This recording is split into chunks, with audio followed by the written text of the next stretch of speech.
So here we are with Design Bites from the NAHB.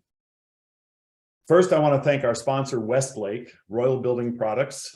They do siding, decking, and basically a tremendous amount of exterior building products that are really incredible to use in the projects like you'll see I will show. I have to put this NAHB disclaimer up, but it's too long for me to read because I'm not that smart. So I'll let you read it and say that these things are our materials, and I hope you respect that. But if you want to show them to the world because they're cool and tell them that we did it, that's fine too. My name is Wayne Visbeen. I'm an architect, interior designer. I currently come to you from Grand Rapids, Michigan, where my offices are.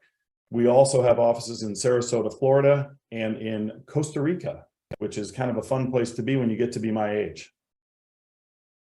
Outdoor living takes center stage. So I want to talk to you today about outdoor living and what's going on in the outdoor space. I truly believe that the more creative we get, the more people want. And what I mean by that is to say that the more products that are available, the more things that we can use to our advantage, the more creative we as architects, designers have been able to get. And I mean by that products like door walls, interior, exterior spaces that open and change, phantom screens, the ability to put a screen down in a space that wasn't screened before, and I can screen it now. Fire tables, fireplaces. So we'll talk about a lot of those things. They're not new to you, but I think the way we're using them and the innovative ways that we can use them make a difference in our projects. This home, Savior, is in Sarasota, Florida. And I think the thing that I want to talk to you about on this particular home as outdoor living takes center stage is that the homeowner was very conscious of the fact that they had a very beautiful luxury home. They were spending a tremendous amount of money, yet they wanted to put their money where it made the most sense. And so the idea to put the pool in the front of the home first came with a little bit of conflict and a lot of challenge from the homeowner, until I convinced them that, look, with the pool in the front, I can put all your amenities in the front of the home where you get the biggest bang for the buck.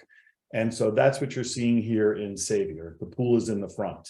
There's a video here that shows you how this home looks from the front and just gives you a little drone footage. I do love the advent of the drone. That's one of those products that has given us the ability to see things from a new light. This pool in the front of the home was definitely a little controversial, but with the wall at the front of the home at 6 foot tall, passersby didn't see the private space. But when you entered the home, as you can see here, there's this incredible outdoor patio in place that comes off the living space. There's an upper deck and patio. The pool itself has innovation in it, which we didn't see before. We have the ledge for sunning. We've got the built-in hot tub. We have that little island in the middle of the pool to really give it just a beautiful effect and have your sitting area out front. So again, outdoor living taking center stage is really shown very clearly in this particular home. It's been very successful. The homeowner really has enjoyed the home. You can see again in this image, just the still that shows the outdoor patio on the top, the center patio that also has a door wall and a phantom screen. And then you've got the center entry or the entry statement that's also, in context and has the same, how do I say? It basically is part of the indoor-outdoor living when you come through the gate. And I do love that this small pool is still very functional. So you're not going to swim laps here, but it's a great place to wade. It's a great place to have cocktails. Certainly the sitting lounge is quite nice up above. And then there's the sunning ledge in the water. So once again, pool in the front. The next one I want to show you is the Murion. We talk about kind of transparency from front to back. It's not a new concept, but we really want to celebrate the outdoor living space in this particular home. We had a small lot with a lot of cars, so the garage gets celebrated, and we tried to make it as attractive as possible. But the center entry and kind of the courtyard that we created here, I think, is a very special space, and that outdoor living space takes center stage. As you walk through this pathway, this Zen experience, you then have access to the view through the home through the center of the home out to the lake beyond. And you'll see that as we look at the rest of the images on the home. This drone footage again just shows you how this home sets on the site. One of the things I'm really proud of with this home, and I think is a fun expression, are the dual chimneys that are flying on both sides of the house, floating, accentuating the outdoor space that's in the front of the home and the rear. So here again, you can see that front entrance. The twilight shot shows the transparency from front to back. Here you have an interior shot from the rear of the home, from the waterfront, looking through over this kitchen kind of tall sitting area that we have spent time really making a part of the kitchen dining experience, almost like a bar or a place to sit. And then you see right through that outdoor living space that we talked about at the entrance. And as you look to the rear of the home, again, the advent of these new products we talked about, the door walls opening up allow us to have the kitchen literally be an outdoor space and an indoor space. So we are expressing that outdoor space with the door walls open. And then we have options. The options in the back of the home with that porch and that covered porch area on the lower or main level are the fact that it has a phantom screen as well. And it also has a phantom vinyl product, which gives you the ability to make it a sunroom on a cooler day, or keep the wind or rain out, keep the cottonwood out, or the pollen. And so we want to celebrate that outdoor space and have you accessible to it at all times. Here the door walls are closed. Here you can see the phantom screens in a half closed position, so you can see that we can have this indoor-outdoor experience and really celebrate the exterior space as we look toward the water. And this home's in Michigan, and so you've got indoor-outdoor space that you can use really all year round, because the vinyl is the second track that comes down, and that vinyl comes down, making this outdoor living space a sunroom with a heated ceiling. Next, we come to integrated space at every level, outdoor living at every level. This home, called the Blackstone, is really got a lot of outdoor living space. It is also in Michigan. So you might think this is a home that's in a place that's hot weather or beautiful weather. It looks almost like a Costa Rican home. But the truth is, this Michigan home celebrates the exterior living on the main level, which is where the decks are, and the outdoor screened room to the left you see here with the outdoor fireplace, the phantom screen porch, and then you have the pool deck, the edgeless pool, the fire table, and you see the upper living areas also have space. From the front of the home, we're celebrating the outside by really making a center core driveway with an outdoor living, an outdoor expression of landscape that really is, again, part of that front to back view. So when you're in the home looking out, you see it as well. And here you'll see a video, again, kind of an aerial video of the home under construction, in progress, just to get a feeling for how this house is nestled on the cliff's edge and how outdoor living really was paramount in the whole design. And I think the thing I'm getting to with this whole presentation is the fact that we used to spend a lot more time just doing the architecture, but today the outdoor living has become the paramount driver for the architecture style, for the siting, for how we design the home. And I think you can see here how much time and energy has been spent on that outdoor living space. Now we go to a different level of home. We're talking about a small infill home, and this is becoming a big part of the business we're in, because people want great spaces. They want incredible living spaces. But a lot of our clients want smaller homes. They want easier homes to live in.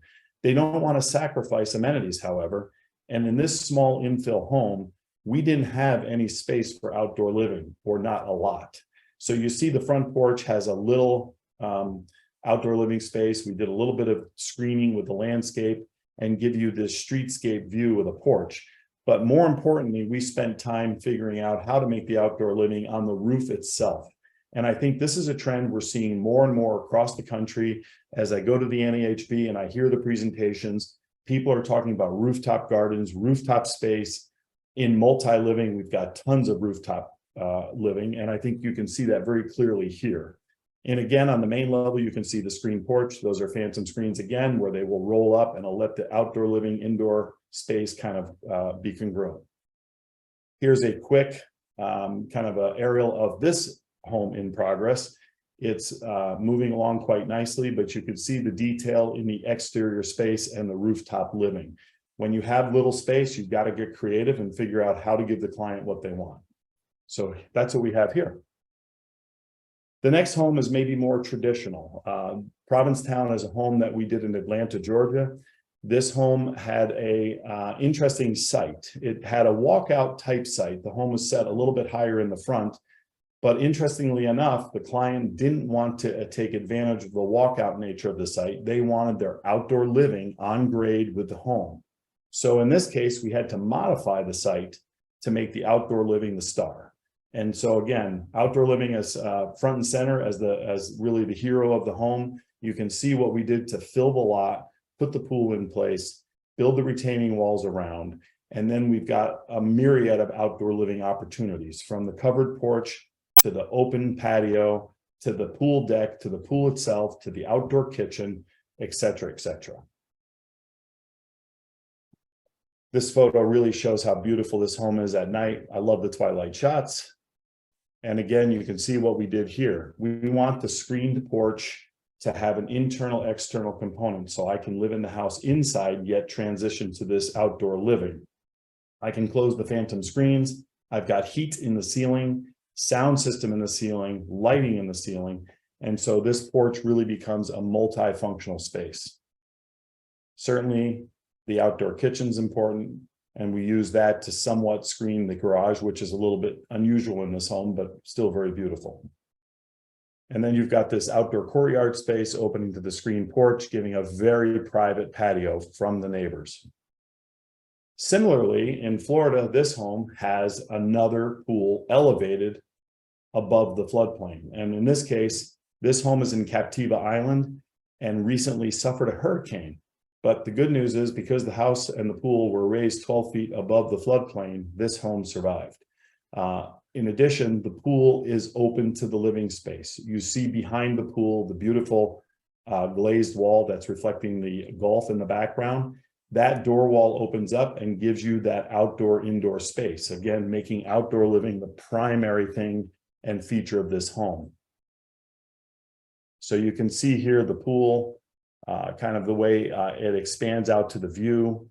You've got an outdoor kitchen on the left, a private outdoor porch for the master suite, or I should say primary suite, because I can no longer use the word master suite, but I just did. Old dogs, new tricks. And then you see the outdoor spaces up above on both the left and right. So all those major living areas have outdoor living celebrated. And again, it's not news to you that we want to have these great outdoor spaces. But I think when you see the homes, we start to stress this as the primary thing of importance when we're designing a home today. And again, here you can see that beautiful room as it opens to the pool with the door wall that completely slides in between these walls. The kitchen opens to another set of door walls that gives me an outdoor kitchen. And those features are really important to give you that indoor-outdoor living space.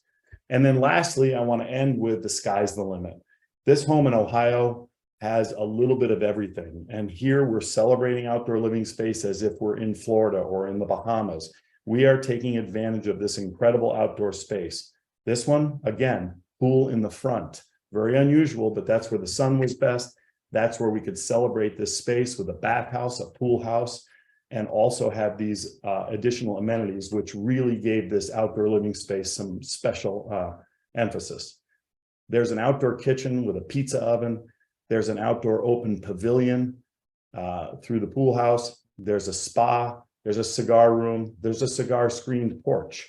And as you see around the house, there's outdoor living spaces with raised bed gardens and formal gardens and a great walking trail around the home.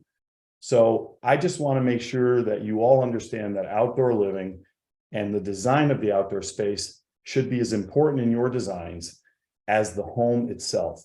Because without an incredible attention to these outdoor spaces as we design the homes, we will never do the homes that we are doing today.